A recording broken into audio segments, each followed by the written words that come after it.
Hello and welcome back for the next chapter. X marks the spot.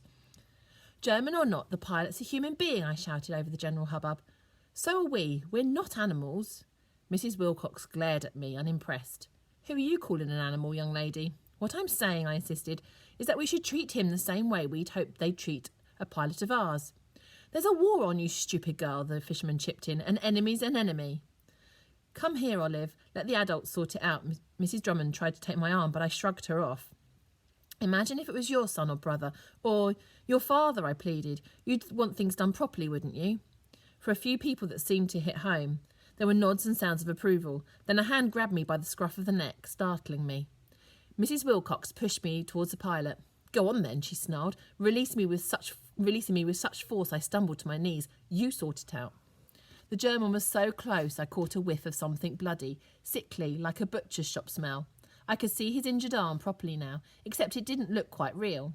It was bluish-white bone, skin gaping and red like the inside of someone's mouth. The ground tilted beneath my feet, and the next thing I knew someone had pushed my head between my knees.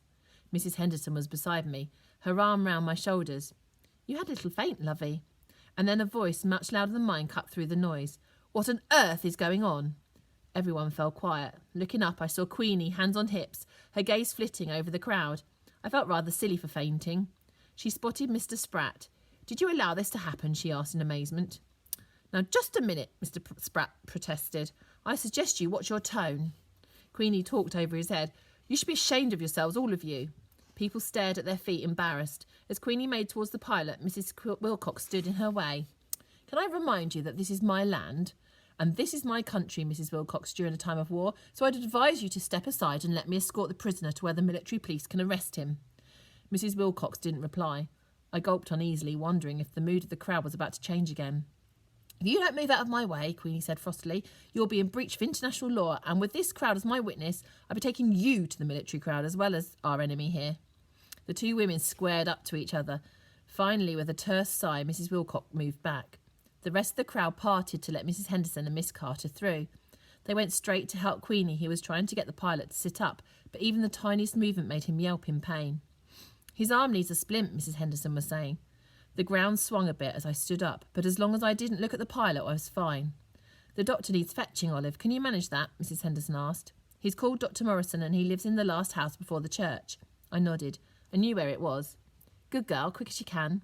Glancing over her shoulder, I noticed Queenie crouched beside the pilot, holding his hand. She was speaking to him very quietly.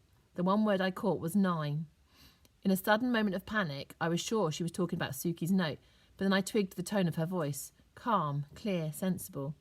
Suki once said she should learn a few German words just in case they invaded us. She'd taught us too.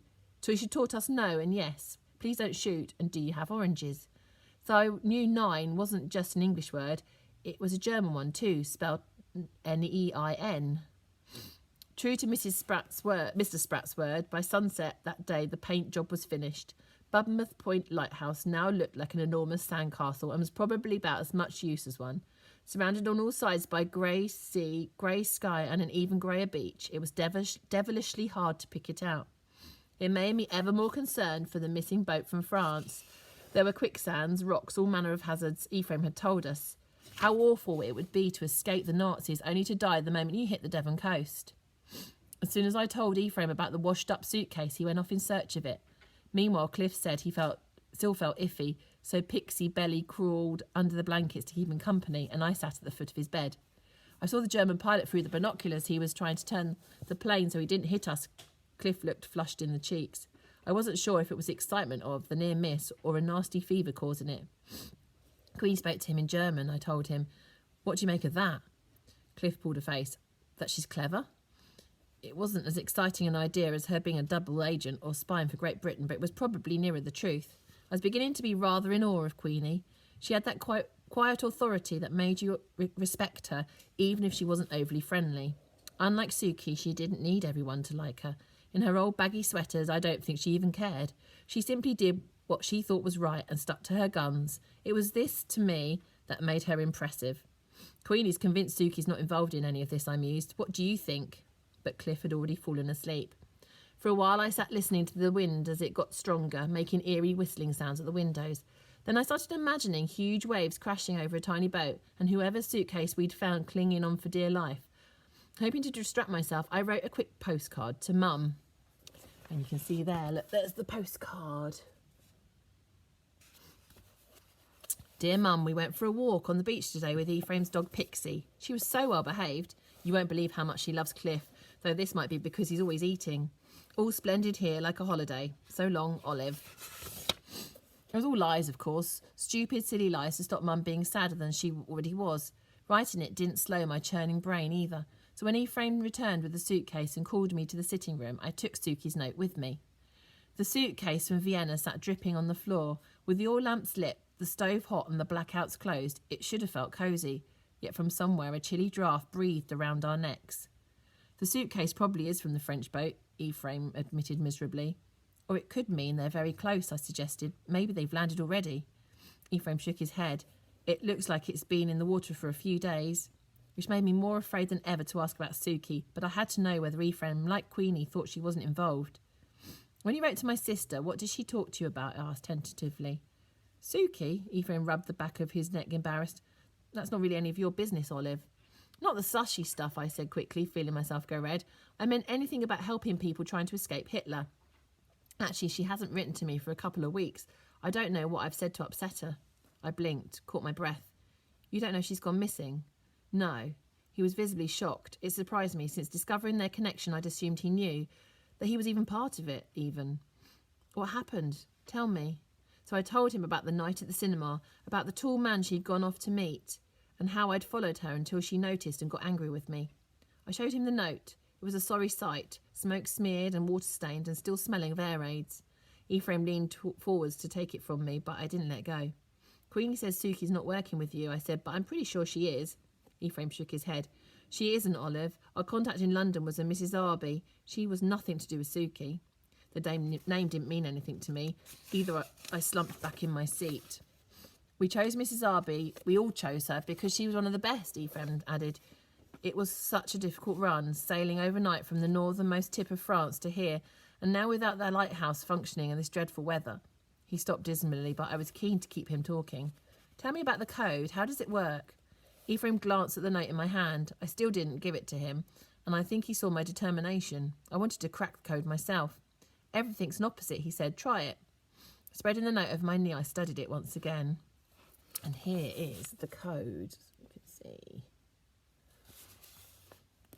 If the code worked on opposites, then day would be night, and on a clock face, a direct opposite of 9 was 3, which must mean day 9 was night at 3. 3 o'clock in the morning, the sort of time people did things they didn't want anyone else to know about. Opposites, I reminded myself. Day equals night, so the opposite of the alphabet might be numbers. Could A equal 1, B equal 2, right up to Z equals 26? I tried it on the next line of the note. I, 26.8T/UI, swapping letters for numbers and numbers for letters, until I ended up with a different code. 9ZH 20/21 9. It still didn't mean anything. What if the numbers/letters idea worked as opposites, from A equals 26 down to Z equals 1? Each line started and ended with a letter. Were they opposites too? I tried swapping A with Z and so on, but that didn't work either. I was stuck again. I went back to the opposites idea, day, night, light, dark, yet it still didn't seem to fit. I'd always been rubbish at codes. Last summer holidays, Cliff and his friends invented one you had to read backwards in the mirror, and I couldn't even break that. Though you'd hardly expect an important wartime message to be written in a simple schoolboy code. Or would you? I looked at the note again. Could the alphabet be a sort of reflection? If you halved it and went backwards, so A became M, which meant the first line read as E268T/SE. Now for the numbers. For my brain, this bit was harder. Keep thinking backwards, I told myself. So I swapped all the numbers for letters, starting from the opposite end of the alphabet with 26 equals A. The result this time was very different. Day 9. East/southeast. Dark house. Lat 50.26 or minus 50.26. Long plus 3.6. I was getting somewhere. The message almost made sense, especially if you remembered that east-southeast was really west-southwest. The last lines looking like directions on a map were also probably opposites, and it was obvious what dark house meant. I wasn't sure any of this was good news, though. Well, Ephraim asked expectantly. I shook my head. Cracking the code had confirmed my worst fears. She was coming here. The note says Dark House, and there are numbers like you get on maps. She was on the missing boat. Ephraim frowned. That can't be right. It must be. That man she met gave her the details and she hid them in her pocket. But then she lost the coat, didn't she? So your boat full of visitors tried to make the crossing without the information. That's why the journey went wrong. Ephraim blew out his cheeks. Well, I asked, that's it, isn't it? No, it isn't. But I did the opposite thing you said and... Show me the note again, Ephraim demanded. This time I handed in the piece of paper. He read it in seconds. What do you think it says? I asked. Ephraim scratched his head so his hair stood up on end. The boat was meant to come here, you're right. But I still can't see how Suki would have got hold of this information. What do we do now? Ephraim stood up. I need to speak to the others, he said, clearly agitated. This changes everything. If the instructions never got to Mrs. Arby in the first place, those poor people might still be in France. I dread to think what's happened to them if that's the case. Did you believe me now? You think Suki's involved? He hesitated. I really hope not. It was a grim answer, for it meant the boat I was certain my sister was on was unlikely ever to arrive. Ooh, I wonder what's happening next. Tune in tomorrow to hear the next chapter. Bye.